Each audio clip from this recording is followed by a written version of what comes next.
In the past, I've spent way too long recording guitars and then wondering why it didn't sound anything like what I had in my head before I hit record. So in this video, we're going to go through the 5 biggest mistakes that I think guitarists are making when they're trying to record themselves playing like alternative, indie and shoegaze guitar styles. Now I think this because I was making all of these mistakes myself, and hopefully this will fast track you out of doing what I was doing and it'll make your home recordings sound 10 times better. Now I don't want to do that thing where YouTubers say, oh, tip number 5, the last one is the best one, so wait till the end. But actually, that kind of is my favourite. And it's because of all the other tips that it'll make sense at the end. Now, although we're talking about alternative, shoegazy kind of guitar styles, the first tip is relevant to recording any kind of guitar, or actually any kind of instrument or vocal in general. And it's probably one of the most fundamental issues that people can have when recording stuff. And that's not getting the level right. Although it sounds super simple, it's actually so important to get your recording level in the right ballpark before you start doing anything else. And I'm going to assume that you have some way of capturing your guitar sound, some form of interface. I know a lot of amp sims now have a USB interface that allows you to record straight through that, and that's absolutely fine, but I'm just going to assume that for this purpose, you have something like that. Okay, so when you set up your project and you set up your first track for your guitar, you're obviously going to need to choose the input level on your interface. And basically there's a couple of reasons that you want to get your levels right. The first being if it's either too low, which I'm going to demonstrate here. So now basically we've recorded at a really low volume, but then when we try and bring the gain up to a normal volume, you're going to get all that unwanted noise added.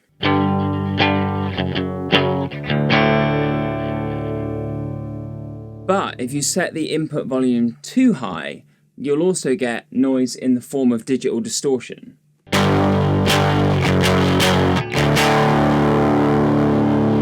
Now, as you've just seen there, you probably don't really want unwanted noise or distortion on your clean guitar tracks. But there's actually another reason to get your input volume right, and that is plugins. And basically, a lot of plugins are based off of old tape stuff or old desks, which would have liked a certain kind of input volume. And you're best off sticking to about -18 to -6 dBFS. And you can see that on Logic or on Pro Tools, on your little input gain or whatever you're using, it'll be there. Just sit it somewhere between there and I'm pretty sure you're going to be all good. Now I know that for some of you this might be pretty obvious and pretty simple, but it really is important and it can actually just make or break your recording. And you might end up tweaking your pedals, guitar or amp tone when actually all you needed to do was just get that level right on the input. Now the second biggest mistake I was making when recording my guitar was not checking the intonation and actually just tuning in general, to be honest.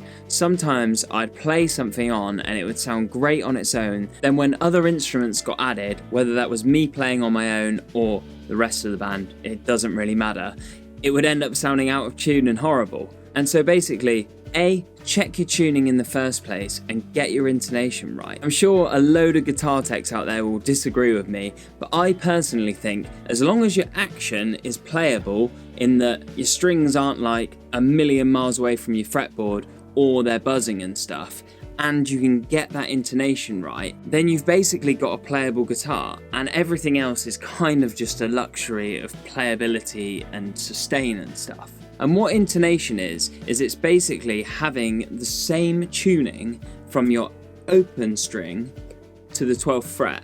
So say if you're in drop D, you want your D on your tuner to be in here, and then when you play on the 12th fret, you want it to also be bang on as well. Otherwise, if your intonation's out, when you move up and down the neck, you might have a D chord that sounds great open down here, but when you move up to here, it's going to sound out of tune. And the way that that's adjusted is by getting yourself a flathead screwdriver and popping it in there and turning this little screw here. And then that changes the distance between the saddle and the 12th fret here. You'll see that on your guitar, turning it one way will make it sharper and then turning it the other way will make it flatter. So it becomes pretty obvious once you do it. The other thing I will add to this is sometimes you can have your intonation working perfectly, but if your strings are really old, they can actually go out of tune between the frets anyway, so it might be worth changing your strings if that's happening too.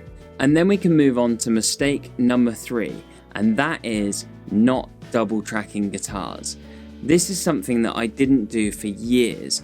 I'd never even heard about it. I think the first time I heard about double tracking guitars was reading about the Smashing Pumpkins on Gearspace, and they were basically talking about layering up guitar after guitar on the left and the right on Siamese Dream, and it just made it sound massive. Now you can actually do this in 2 different types of ways as well. You can either double track the same guitar part on the right hand side and then a different guitar part on the left hand side double tracked as well, if that makes sense. So you might be playing like low chords on one guitar, which you double track on the right hand side, and then on the left hand side you might have a different guitar part doing variations of the same chords for separation, and you double track that as well. And I might get some pushback on this, with people saying that you can just double up by copy and pasting the track so you've got 2 versions, but that's not the case, because basically you're never going to play the part exactly the same, so it's always going to kind of be slightly out of time to each other,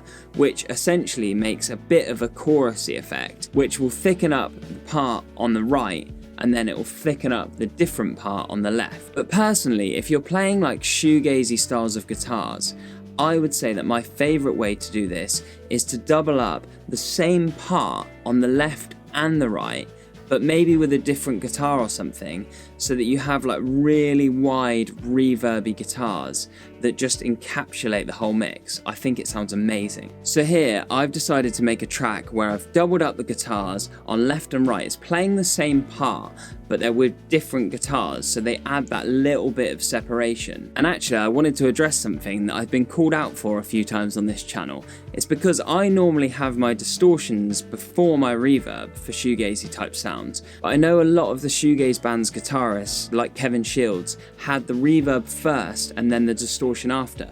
So for this video, I'm going to give that a go. So I'm going to use the new Jupiter Effects bleach pedal, and I'm going to put it after some reverb and reverse delay and hear how it sounds. I actually made a whole video on this pedal which you could watch here now. But anyway, the distortion circuit on this sounds so good, and it's not too overly ridiculously fuzzy, so I thought I'd give it a go after the delay and the reverb and see how we get on.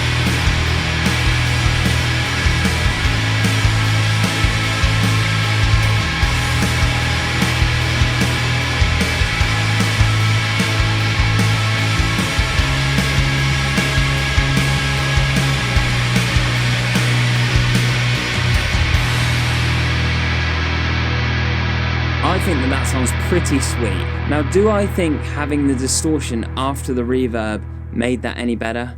I'm not actually sold on that. I still personally think it sounds better before the reverb because I have more control. But what am I to know? I didn't pioneer shoegaze. I'm just a bloke in a studio talking to a camera. But let's move on to the 4th mistake that I kept making when recording my guitar, and that is not listening to the mix.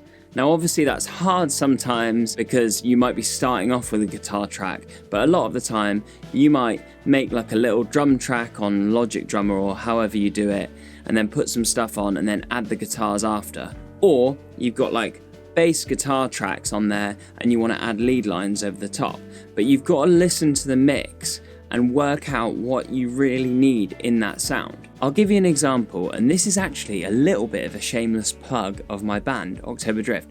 We have a song that's called I Don't Belong Anywhere, and the guitar sound on that has had a bit of the tone sucked out of it, but it's quite a full guitar sound because that's basically what's making up the rhythm of the track. However, on our songs normally, we've got really heavy drums, and then bass as well with fuzzes and stuff on it, and then 2 guitars. And actually, both guitars tend to have the bottom end taken out of them, or at least a lot of it. A lot of that kind of 200 hertz area, which when I first started recording my own guitars, I would basically just get my guitar to sound great on its own, and then put drums and bass and stuff on it, and then you'd end up just getting this mix that was really crowded, particularly in those low mid areas. And so what I'd say is if you're recording your guitar, have a bit of a think about what that guitar part is doing in the song. If it's on its own, yeah, you might want some of those lower mids in there, and you might put it on the neck pickup or dial your tones so that you're adding a little bit more bass in there or something.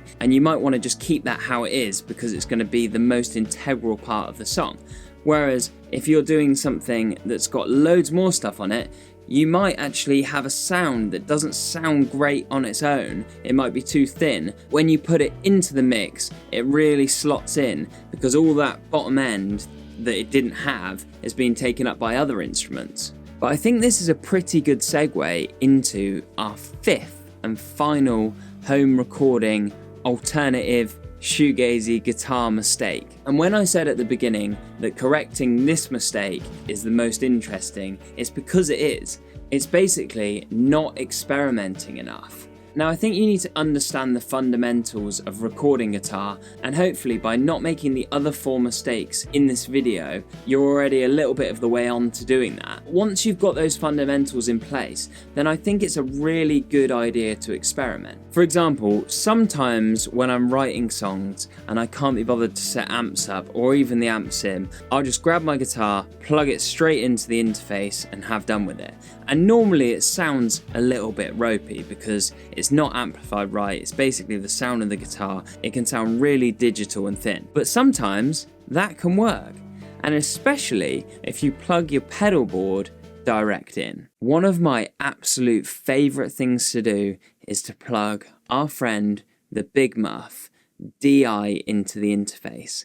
Now, I'm not talking about using this as like your main guitar sound, because it does sound really thin and really gnarly, but you can add it onto lead lines and stuff, and it sounds nothing like anything else I've got.